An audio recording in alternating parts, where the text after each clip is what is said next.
ठाकुर सुखविंदर सिंह सुक्खू, ठाकुर सुखविंदर सिंह सुक्खू।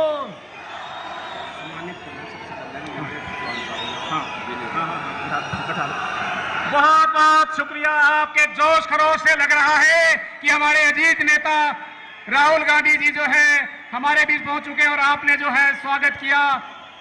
हम राहुल गांधी जी का धन्यवाद करना चाहते हैं। मैं श्री राजीव शुक्ला जी का बहुत बहुत स्वागत करना चाहूंगा, जो हिमाचल प्रदेश के प्रभारी हैं। श्री राजीव शुक्ला जी का अपने लोकप्रिय मुख्यमंत्री ठाकुर सुखविंदर सिंह सुक्खू जी का सभी का स्वागत करेंगे, सभी का धन्यवाद करेंगे कि आप लोग आए और हमारे राहुल गांधी जी का स्वागत हम जो है वो कर रहे हैं, सभी मिल रहे हैं।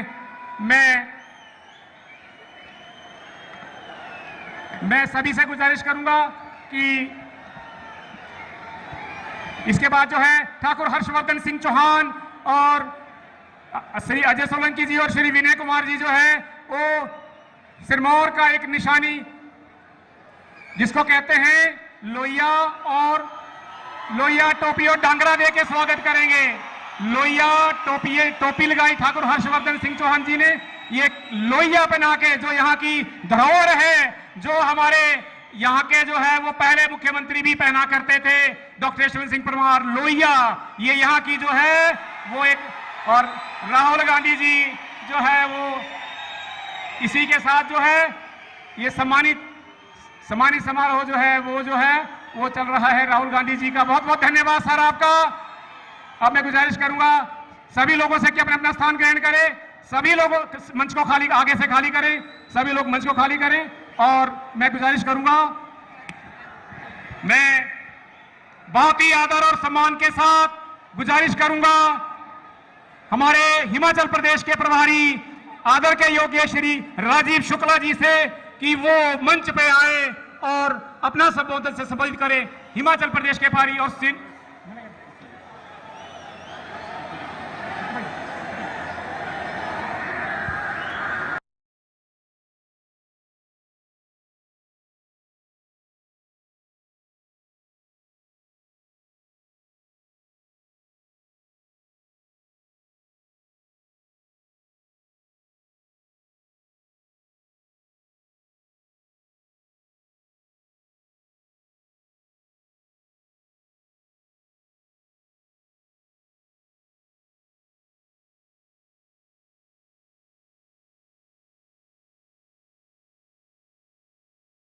कांग्रेस पार्टी के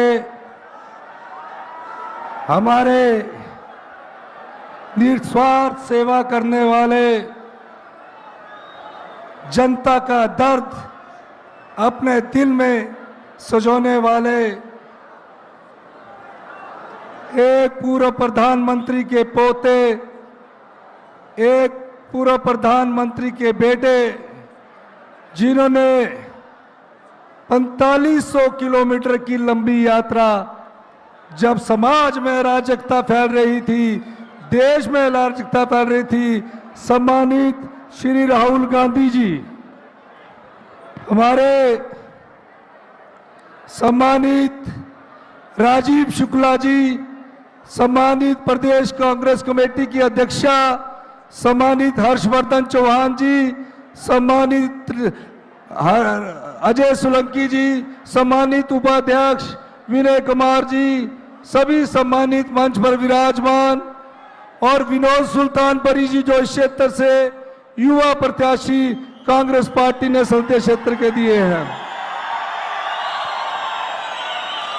15 महीने पहले हिमाचल प्रदेश में कांग्रेस की सरकार बनी। 40 वर्ष बाद एक आम परिवार का व्यक्ति माननीय राहुल गांधी जी के आशीर्वाद से मुख्यमंत्री बना। मुख्यमंत्री बनने के बाद मेरे नेता राहुल जी ने मुझे एक ही संदेश दिया, समाज के अंतिम व्यक्ति तक आपने पहुंचना है, गरीबों की आवाज आपने बनना है, महिलाओं का सम्मान आपने करना है, युवाओं को रोजगार के अवसर आपने देने हैं। इस सोच के साथ 15 महीने में हमारी सरकार ने, मैं 5 महत्वपूर्ण फैसले बताता हूं। राहुल जी के आदेश का हिमाचल प्रदेश में अक्षर पालन किया गया, पर हमारी सरकार को जो वोट के दम पर सत्ता नहीं हथिया सके, वो नोट के दम पर सत्ता की कुर्सी हथियाना चाहते थे। ऐसे लोगों को सबक सिखाने का समय 1 जून को आ गया है। मैं सिर्फ इतना कहना चाहता हूं, हमने ओपीएस दिया, क्या गुनाह किया? हमने 1500 दिया, क्या गुनाह किया? हमने विधवा महिलाओं के बच्चों को मुफ्त 27 साल तक शिक्षा दी, क्या गुनाह किया? हमने अनाथ बच्चों को सहारा दिया, क्या गुनाह किया? हमने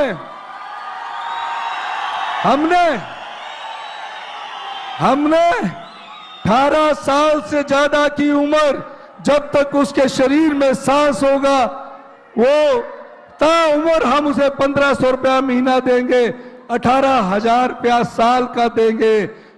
प्रधानमंत्री सम्मान निधि का 2-2 हजार की 3 किस्तें आती है। राहुल जी का निर्देश था कि महिलाओं का सम्मान, हिमाचल प्रदेश में उनकी रक्षा सर्वप्रथम कर्तव्य है। राहुल जी 18 साल की उम्र की बेटी को, बहन को, जब तक उसकी जिंदगी रहेगी, हम उसे साल का 18,000 रुपया देंगे। यही नहीं,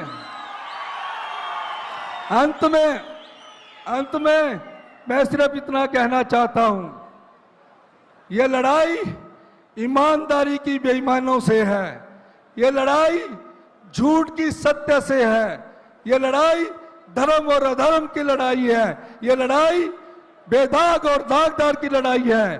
1 जून को जो अब आप वोट डालने जाएंगे, आप अपना ये मन में विचार करके लगाइए कि बेईमान बार बार ईमानदार से टकराता है, जीत ईमानदारी की होती है। झूठ बार बार सच से टकराता है, जीत सच की होती है। हमारे पास धन बल नहीं है, लेकिन मैं कह सकता हूं, 1 तारीख को जब आप वोट डालने जाएंगे, जो भारतीय जनता पार्टी के राजनीतिक मंडी में बिके हुए लोगों को खरीदती है, जो भाजपा जनता की भावनाओं का सौदा करती है, ऐसी पार्टी को सबक 1 जून को आपने सिखाओगे? ये लड़ाई जनता की लड़ाई है। 75 साल की आजादी के बाद अगर हमारे सबसे बड़ा अधिकार कोई मिला तो वो वोट का अधिकार है, जो कांग्रेस पार्टी की नीतियों के कारण हजारों साल की गुलामी के बाद वोट का अधिकार आपको मिला है।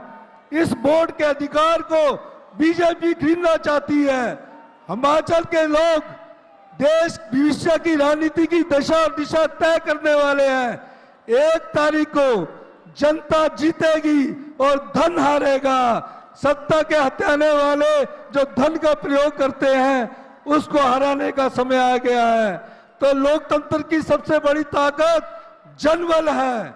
मैं कहूंगा जनबल जीतेगा और धनबल हारेगा। तो जनबल जीतेगा, हाथ खड़े करके बताइए। मेरे साथ नारा लगाना है, मेरे साथ नारा लगाना, जनबल जीतेगा, जनबल, दोनों हाथ खड़ा करके, जनबल, धनबल, बस जनता जीतेगी, जनता ही धनबल को हरा सकती है। धन्यवाद। जय हिंद, जय भारत। मैं भूल गया, हमारे यहां से विनोद सुल्तानपुरी युवा है, पढ़े लिखे हैं, विधायक हैं, आप उनको आशीर्वाद देंगे? बहुत बहुत धन्यवाद। जय हिंद, जय भारत। बहुत बहुत धन्यवाद सर आपका।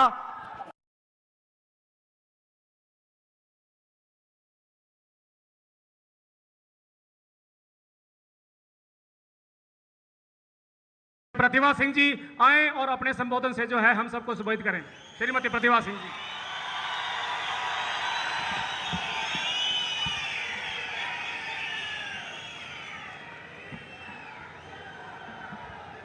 बहुत ही आदर के योग्य हमारे कांग्रेस पार्टी के सर्वश्रेष्ठ नेता श्री राहुल गांधी जी, हमारे बहुत ही माननीय मुख्यमंत्री श्री सुखविंदर सिंह सुक्खू जी, हमारे प्रभारी श्री राजीव शुक्ला जी, श्री हर्षवर्धन चौहान जी, रोहित ठाकुर जी, धनीराम जी, विनय कुमार जी, हमारे प्रीतम सिंह जी आए हैं। ये हर मीटिंग में हमारा सहयोग और साथ देते हैं, इनका भी हम बहुत आभार व्यक्त करते हैं। श्री अजय सोलंकी जी और मंच पे बैठे कांग्रेस पार्टी के सभी वरिष्ठ नेतागण, हमारे होनहार और बहुत ही अच्छे कैंडिडेट श्री विनोद सुल्तानपुरी जी के लिए आज हम आपसे हाथ जोड़कर विनम्र निवेदन करने आए हैं कि इनको आपने जरूर अपना कीमती वोट देकर संसद में पहुंचाना है ताकि ये आपकी आवाज को वहां बुलंद कर सके।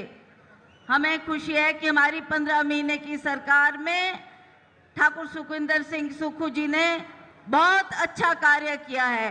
वो काम किए जिसका हमने वायदा लोगों को दिया था।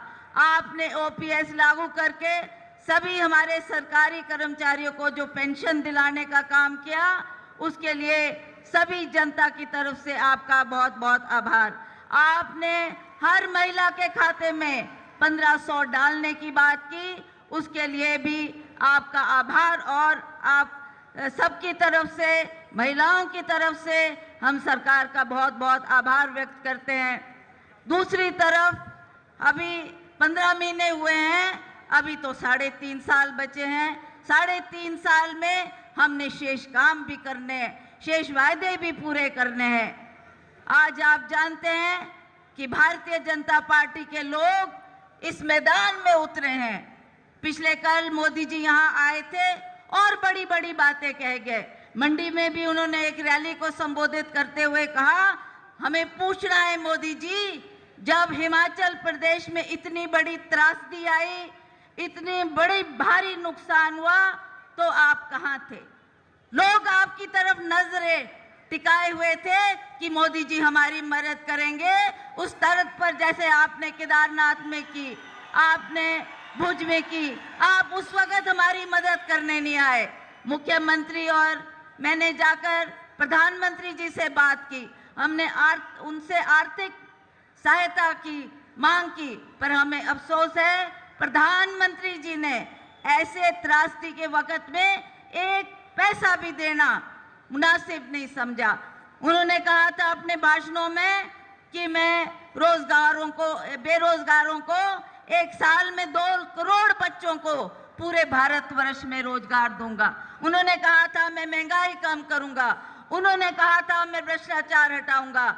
आज उन बातों पे बात नहीं करते मोदी जी। ना रोजगार की बात है, ना महंगाई की बात है, ना भ्रष्टाचार की बात है। वो जानते हैं उनकी खुद की सरकार आज भ्रष्टाचार से लिप्त है। जिस तरीके का आज माहौल सारे देश में बना है, हम आभारी हैं हमारी 25 पार्टियों के, जिन्होंने एक गठबंधन बनाकर अब हमें पूरा विश्वास है कि लोग हमारा साथ देंगे। लोग इस परिवर्तन को चाहते हैं। अब लोग जो मोदी का नाम बार बार रटते थे, आज वो इससे खफा है, वो नाराज है कि मोदी जी आपने जो जो कहा वो ना करके दिया और ना ही कोई आने वाले वक्त में आपसे उम्मीद है। एक ही पार्टी है देश में जो हमारी सरकार का, हमारी संविधान की रक्षा कर सकती है। हम जो हमारे साथ अन्य पार्टियां जुड़ के आई है, हमारे हिमाचल प्रदेश में सीपीएम का हमारे को सहयोग मिल रहा है, उनका समर्थन मिल रहा है, उनका साथ मिल रहा है। हम उनका भी बहुत बहुत आभार व्यक्त करना चाहते हैं। हम चाहते हैं कि हम सब मिलजुल कर दोबारा से इस देश में ये गठबंधन की सरकार को जो हम बनाने जा रहे हैं, उसमें आपका सहयोग चाहिए। अंत में मैं सुल्तानपुरी जी, जो हमारे बहुत ही होनहार हमारे विधायक है किसौली से, इनको पार्टी ने टिकट दिया है। इनकी पिताजी ने भी बहुत सेवा की है इस क्षेत्र की और उसी तर्ज पे ये भी काम करेंगे, ये मैं आपको विश्वास दिलाना चाहती हूँ। अंत में मैं सभी यहाँ पर आए हमारे महानुभाव, हमारे सेवा दल, NSUI, यूथ कांग्रेस, महिला कांग्रेस के सभी पदाधिकारी तथा सदस्यगण का भी बहुत बहुत आभार प्रकट करना चाहती हूँ। हमारे बीच में छत्तीसगढ़ के पूर्व मुख्यमंत्री बघेल जी आए हैं, इनके भी हम आभारी है कि आप हर रैली में शामिल होते हैं, हमारा मनोबल बढ़ाते हैं। आपका बहुत बहुत हमारे पत्रकार बंधु यहाँ हैं, मीडिया के बंधु आए हैं, आपसे भी मैं निवेदन करना चाहती हूँ कि हमारी आवाज़ को उठाएं। आज देश को बचाने की बात है, संविधान को बचाने की बात है, तो मैं आप सबका पुनः बहुत बहुत धन्यवाद करना चाहती हूँ। अब आप राहुल जी को सुनना चाहते हैं। अब इन्हीं शब्दों के साथ मैं आप सबका पुनः बहुत बहुत धन्यवाद करती हूँ। जय हिंद, जय हिमाचल। बहुत बहुत शुक्रिया मैडम। अब मैं बहुत ही अदब के साथ हिंदुस्तान के करोड़ों करोड़ों दिलों की धड़कन श्री राहुल गांधी जी को आमंत्रित कर रहा हूं कि वो अपने संबोधन में जो है आपके लिए जो हिंदुस्तान की जनता जो है व्याकुल है वो आए और संबोधित करें। श्री राहुल गांधी जी हमारे लोकप्रिय नेता श्री राहुल गांधी जी का स्वागत आपने खड़े होकर तालियों के साथ। और इसी के साथ जो है कांग्रेस पार्टी, राहुल गांधी। अब श्री राहुल गांधी जी आए और आप जो है हम सबको संबोधित करें।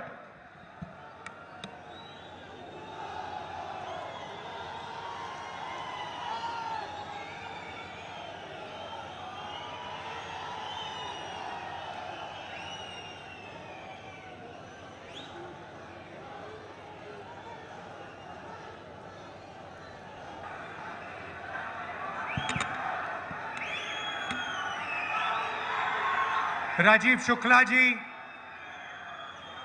चीफ मिनिस्टर सुखविंदर सिंह सुक्खू जी, प्रतिभा सिंह जी, भूपेश बघेल जी, हर्षवर्धन चौहान जी, रोहित ठाकुर जी, अजय सोलंकी जी, शांडिल जी, विनय कुमार जी, कुलदीप राठौर जी, आनंद परमार जी, कृष्णेश जंग जी, हमारे कैंडिडेट विनोद सुल्तानपुरी जी, जरा यहां आइए।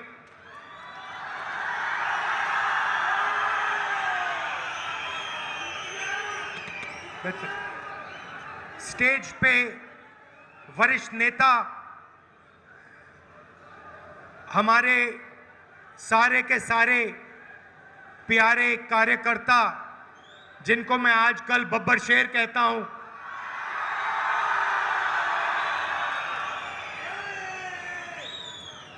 आमतौर से बब्बर शेर अकेला होता है, जंगल में अकेला मिलता है। यहां पे आया हूं, हजारों बब्बर शेर बैठे हैं एक साथ। भाई और बहनों, हिमाचल प्रदेश के युवाओं और प्रेस के हमारे मित्र, आप सबका यहां बहुत बहुत स्वागत, नमस्कार। मूड तो आपका बहुत अच्छा है।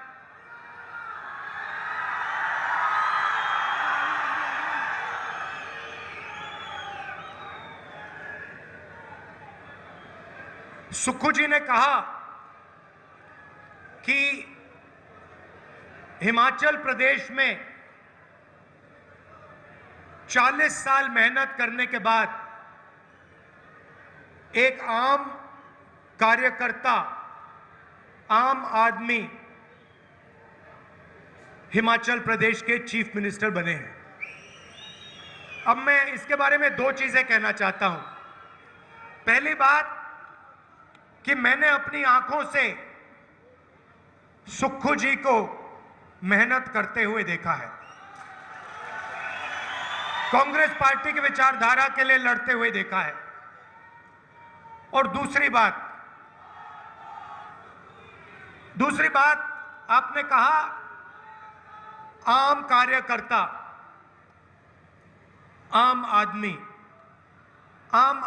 और आम कार्यकर्ता नहीं होता है, सब के सब लोग स्पेशल होते हैं।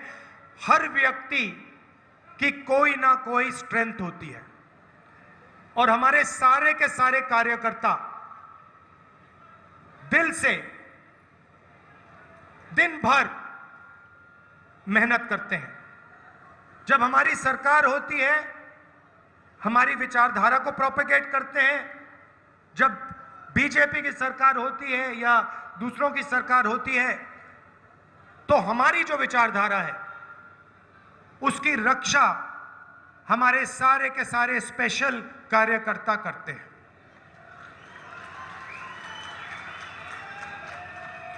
हमारे कार्यकर्ताओं में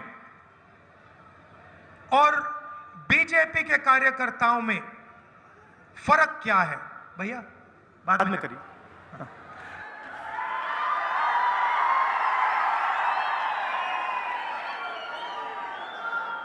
आपसे बातचीत करनी है, डायरेक्ट कर रहा हूं।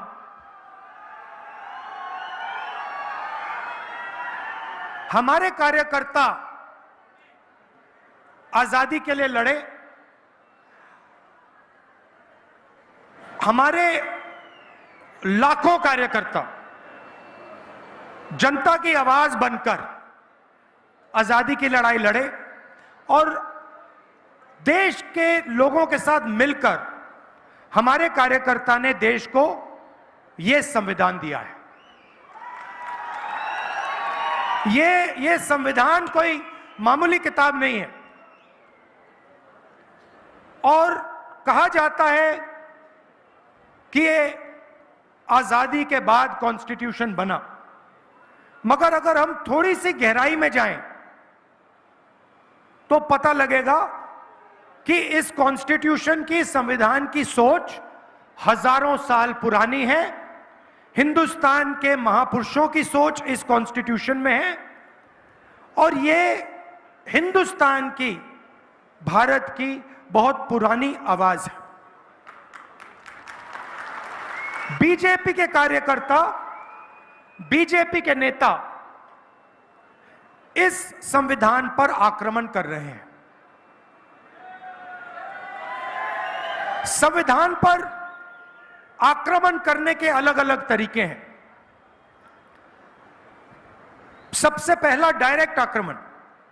उनके नेता खुलकर कह रहे हैं, मीडिया को कह रहे हैं कि अगर हमारी सरकार बनी, 400 पार हो गई तो हम इसको बदल देंगे, फाड़ के फेंक देंगे। तो एक तो हुआ डायरेक्ट सामने कि हम इसको खत्म करेंगे। कांग्रेस पार्टी कहती है ये देश की आवाज है, वो कहते हैं नहीं, हमें ये नहीं चाहिए, देश की आवाज नहीं होनी चाहिए, सिर्फ नरेंद्र मोदी की आवाज होनी चाहिए।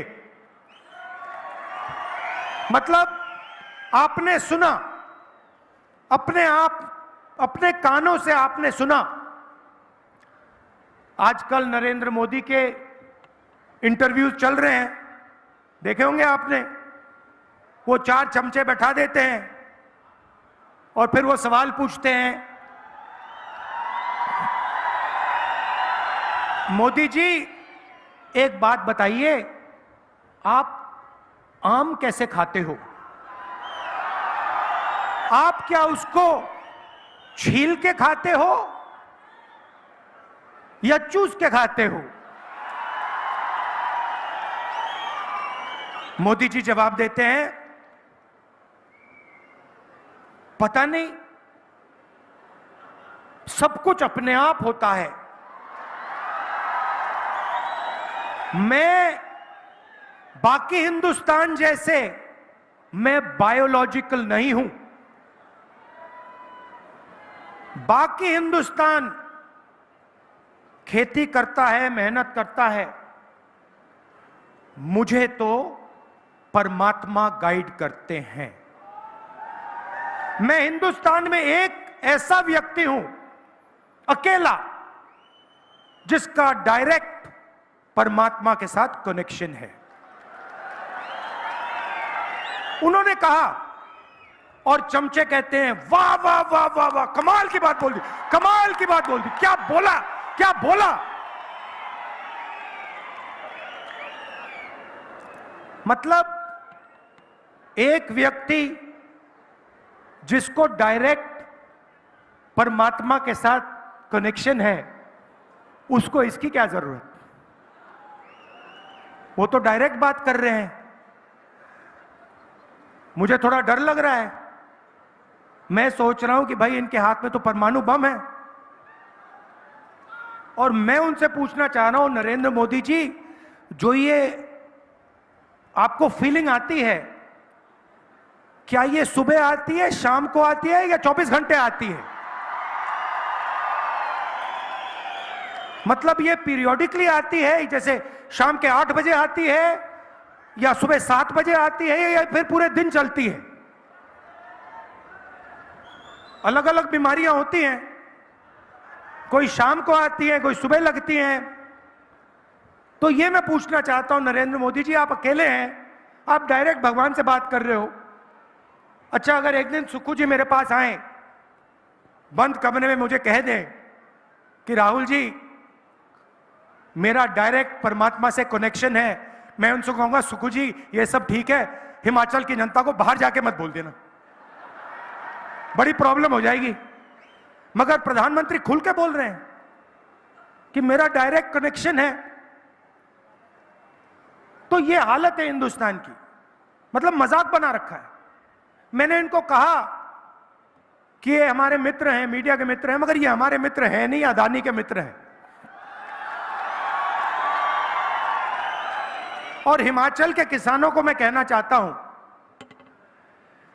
ये जो इनकी पार्टनरशिप चल रही है, मोदी जी, अदानी जी और मीडिया वालों की, इसी के कारण आपको सेब के लिए सही दाम नहीं मिलता है। सारे के सारे स्टोरेज फैसिलिटीज नरेंद्र मोदी जी ने एक व्यक्ति को दे दिए हैं, और जब भी वो चाहता है सेब के प्राइस को वो कंट्रोल कर सकता है। हिमाचल में सेब को कंट्रोल कर रहे हैं, मुंबई में एयरपोर्ट, लखनऊ में एयरपोर्ट, 7 एयरपोर्ट पकड़ा दिए 50 साल के लिए। ये हिंदुस्तान की पूंजी है, ये आपका धन है। नरेंद्र मोदी ने हिमाचल के सेब पकड़ा दिए, एयरपोर्ट पकड़ा दिए, हिंदुस्तान के सारे पोर्ट्स पकड़ा दिए, प्रधानमंत्री से सपोर्ट मांगी। अगले मीटिंग में प्रधानमंत्री आएंगे, आप हिमाचल की जनता को बताइए, जब हिमाचल की जनता को जरूरत थी आपने हिमाचल को कितने पैसे भेजे? हमने 9,000 करोड़ मांगे थे, उन्होंने नहीं भेजे। मगर 22 लोगों का पिछले 10 साल में नरेंद्र मोदी जी ने 16 लाख करोड़ रुपया कर्जा माफ किया है। आपने 9,000 करोड़ रुपए मांगा, आपको कहा हम नहीं देंगे, आप मुश्किल में थे, 22,000 परिवारों को नुकसान हुआ, सब कुछ खो गए, और प्रधानमंत्री कहते हैं हम आपको नहीं देंगे। आपको 9,000 करोड़ नहीं दिया, उनको 16 लाख करोड़ रुपए दिया। मतलब अगर आप साल का मनरेगा का पैसा लें, 24 साल मनरेगा का पैसा उन्होंने 22 लोगों को पकड़ा दिया। हमने किसानों का कर्जा माफ किया था यूपीए के टाइम, 24 साल अगर आप उस कर्जे को माफ करते किसानों का, उतना बनता है 16 लाख करोड़ रुपए, और ऐसे ही दे दिया। उसको कहते हैं विकास। और जब हम मनरेगा देते हैं, भोजन का अधिकार देते हैं, किसानों का कर्जा माफ करते हैं, मीडिया वाले कहते हैं देखो किसानों की आदत बिगाड़ रहे हैं, मजदूरों की आदत बिगाड़ रहे हैं, गरीबों की आदत बिगाड़ रहे हैं। अमीरों का काम होता है, ये फैशन बन गया है, ये फैशन बन गया है, मीडिया उनके हाथ में। आपने मीडिया में, हिमाचल प्रदेश की मीडिया में कभी सेब के किसान को देखा है? कभी टीवी पे आते हैं सेब के किसान? कभी उनकी बात चलती है? कभी मजदूर को देखा है? नहीं। अदानी जी की, अंबानी की शादी देखी आपने? देखी? 8 करोड़ रुपए की घड़ी लिए घूम रहे हैं, और मीडिया वाले वाह वाह वाह वाह वाह वाह वाह वाह कर रहे हैं। पैसा किसका है? आपका है। कहां से आया? जीएसटी से आया। सेब के किसानों की जेब से आया। तो ये दो तरीके के मतलब रास्ते हैं। 22-25 लोग हैं जो भी सपना देखना चाहते हैं पूरा हो जाता है, और बाकी हिंदुस्तान देखता रह जाता है। तो यही देश के सामने सबसे बड़ा सवाल है, और इसका आज मैं आपको जवाब देने आया हूं। 10 साल में उन्होंने 16 लाख करोड़ रुपया 22-25 लोगों को दिया है, मतलब 22 अरबपति उन्होंने बनाए हैं। अगर आप अदानी की शेयर प्राइस देखें, प्रधानमंत्री नरेंद्र मोदी स्वेर इन होते हैं और उसके एकदम बाद आज आप जाके गूगल पे देखिए, अदानी जी की शेयर प्राइस बढ़ती जाती है, बढ़ती जाती है, बढ़ती जाती है। डायरेक्ट पूरा देश जानता है, जो शेयर्स खरीदते हैं जानते हैं कि भैया अगर नरेंद्र मोदी है तो अदानी का बिजनेस आसमान में जाएगा। पूरा देश जानता है, सारे इन्वेस्टर्स जानते हैं। तो इन्होंने 22 अरबपति बनाए। अब हमें भी काम करना है, हम करोड़ों लाखपति बनाने जा रहे हैं।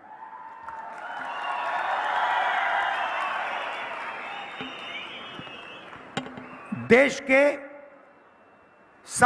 सारे गरीब लोगों की लिस्ट बनेगी। यह हमारा पहला काम होगा। देश के सारे गरीब लोगों की लिस्ट बनेगी। हर परिवार में से, हर गरीब परिवार में से एक महिला का नाम चुना जाएगा। हिमाचल प्रदेश में, उत्तर प्रदेश, तमिलनाडु, हर प्रदेश में इस लिस्ट में किसान के परिवार होंगे, मजदूर के होंगे, बेरोजगार युवाओं के परिवार होंगे, छोटे व्यापारियों के परिवार होंगे। 5 जुलाई को करोड़ों महिलाओं के बैंक अकाउंट में 8,500 रुपए आपको मिलेगा। जुलाई में 5 जुलाई, 5 अगस्त, सितंबर, अक्टूबर, नवंबर, दिसंबर, जनवरी, ठकाठक ठकाठक ठकाठक ठकाठक ठकाठक अंदर। और मैं आपको अभी बता रहा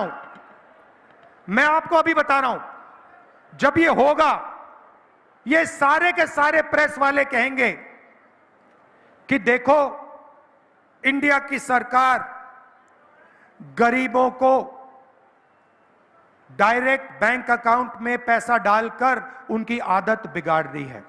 और मैं कहूंगा कि अगर आप लोगों ने ज्यादा बोला, हम उसको दुगना कर देंगे।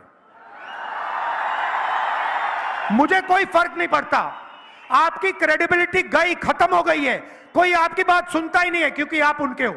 आप हमारे हो ही नहीं, आप जनता के हो ही नहीं, आप किसानों के, मजदूरों के, छोटे व्यापारियों के हो ही नहीं।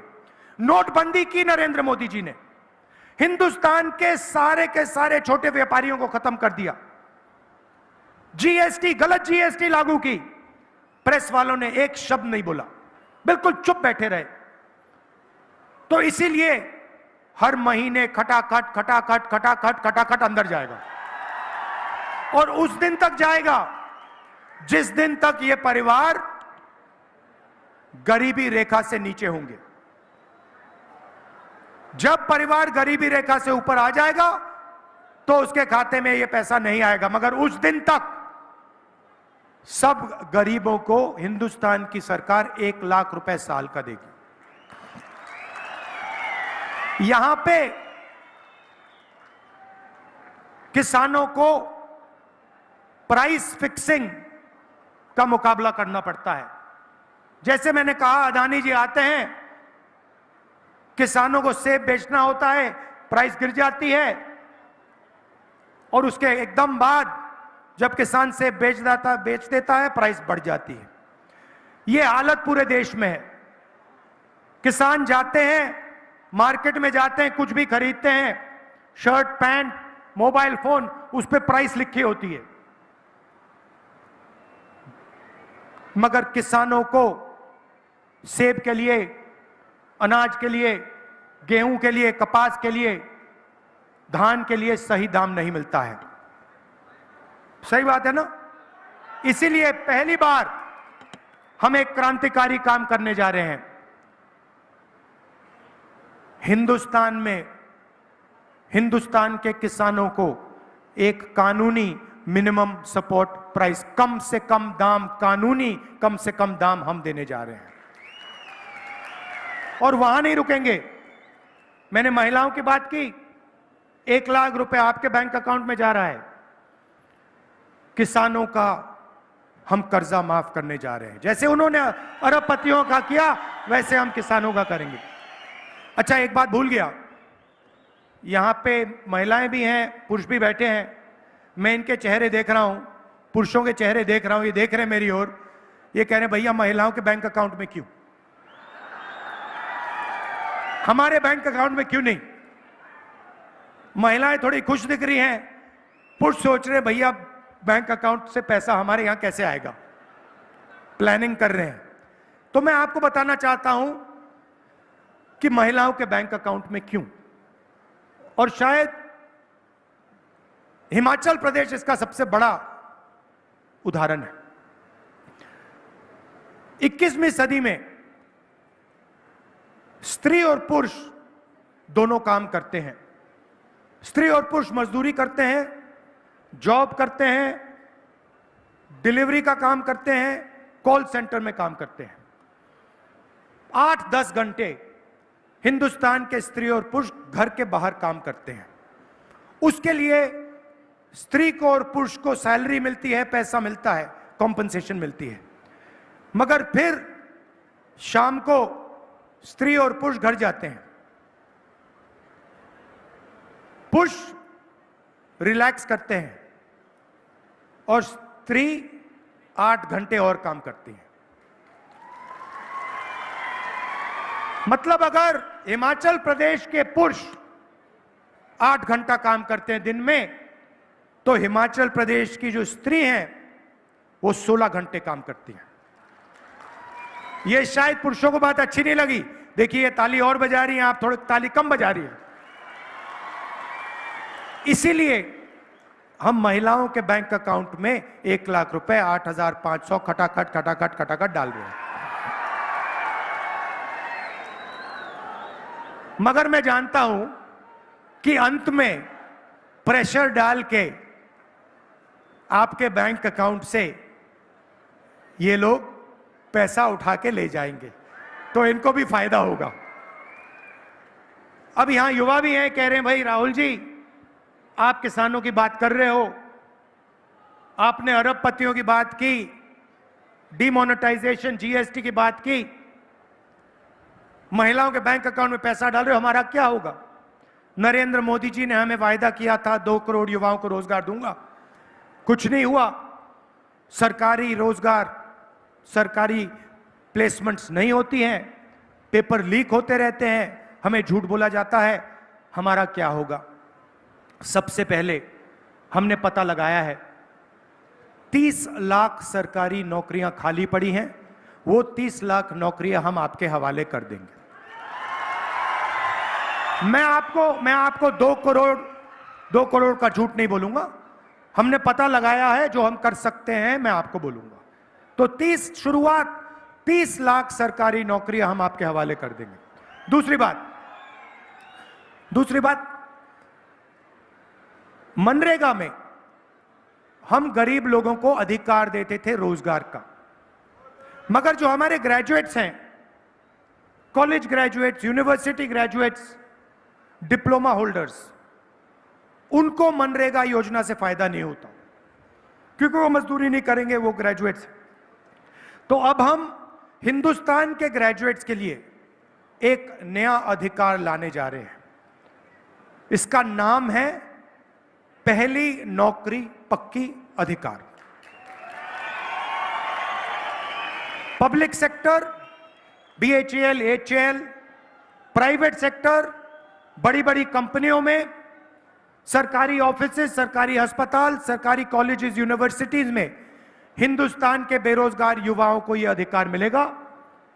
1 साल की नौकरी आपको पक्की मिलेगी, बेहतरीन ट्रेनिंग इन कंपनियों में ऑफिसेज में आपको मिलेगी और हर महीने आपके बैंक अकाउंट में खटाखट 8,500 रुपए जाएगा।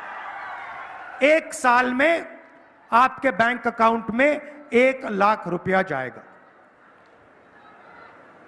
महिलाओं के बैंक अकाउंट में, बेरोजगार युवाओं के बैंक अकाउंट में, किसानों के बैंक अकाउंट में, मजदूरों को आज मनरेगा में 250 रुपए मिलता है, हमारी सरकार आएगी 400 रुपए मिलेगा। आशा और आंगनवाड़ी में जो महिलाएं काम करती हैं, आपकी आमदनी हम दुगनी करने जा रहे हैं। अब मैं आपको थोड़ा समझाना चाहता हूं कि हम ये कैश इंजेक्शन जो है, पैसे का इंजेक्शन हिंदुस्तान के गरीब लोगों को क्यों कर रहे हैं, इसके पीछे सोच है। ये कोई फ्री गिफ्ट नहीं है। ये मत सोचिए कि आपको फ्री गिफ्ट दिया जा रहा है। देखिए, नरेंद्र मोदी जी ने उनका 16 लाख करोड़ रुपया कर्जा माफ किया, अदानी का, अंबानी का, बड़े बड़े अरबपतियों का। उन्होंने इस पैसे से लंदन में, न्यूयॉर्क में, ऑस्ट्रेलिया में, जापान में, चाइना में अलग अलग चीजें खरीदी, जमीन खरीदी, रियल एस्टेट खरीदा। मगर जो उन्होंने धन खर्चा है, वो पूरा का पूरा उन्होंने बाहर खर्चा है, हिंदुस्तान में पैसा नहीं खर्चा है। इसके कारण हिंदुस्तान की अर्थव्यवस्था आस्ते चलने लगी है, रोजगार नहीं पैदा हो रहा है। अब हम क्या कर रहे हैं, हम पैसा आपके बैंक अकाउंट में डाल रहे हैं। आप इसको अमेरिका में नहीं खर्च करोगे, जापान में नहीं खर्च करोगे, आप इसको हिमाचल प्रदेश के गांव में, कस्बों में, शहरों में, शिमला में, बाकी प्रदेशों में इसको जाके खर्च करोगे। जैसे ही आप ये पैसा, हजारों करोड़, लाखों करोड़ रुपए, जैसे ही आप इस पैसे को खर्च करोगे, वैसे ही आप कैसे खर्च करोगे?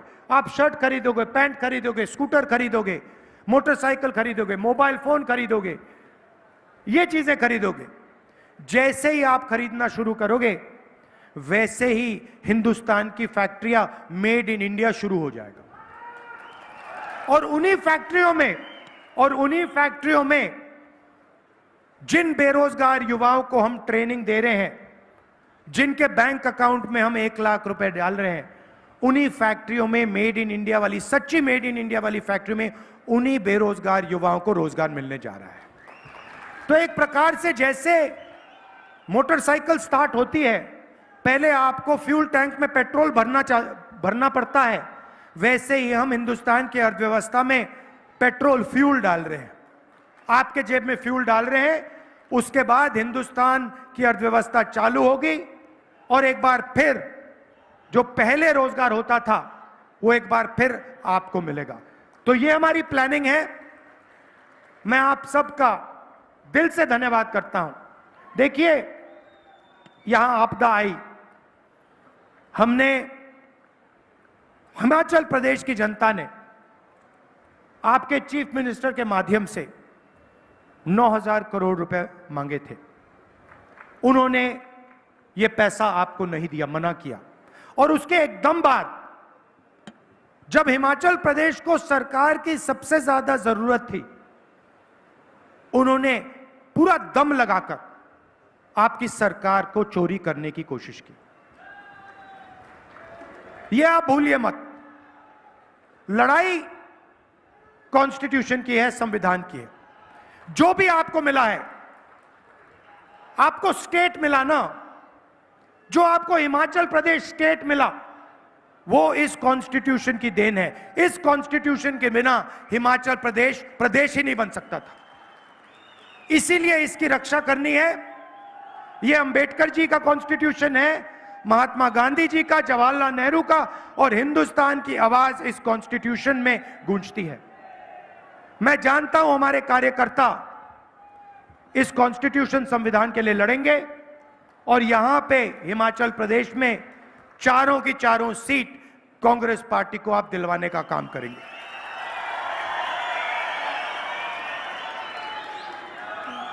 मेरी बहन को तो आप उठा के ले गए, वो अब शिमला में रहती है। ये याद रखिए कि हम दोनों, प्रियंका और मैं, दिल्ली में आपके सिपाही हैं। सुखी जी और कांग्रेस पार्टी की टीम हिमाचल प्रदेश में आपके सिपाही हैं। दिल्ली में लोकसभा में मैं आपका सिपाही हूं, प्रियंका जी आपकी सिपाही हैं। आप सबका दिल से बहुत बहुत धन्यवाद। नमस्कार, जय हिंद, जय हिमाचल।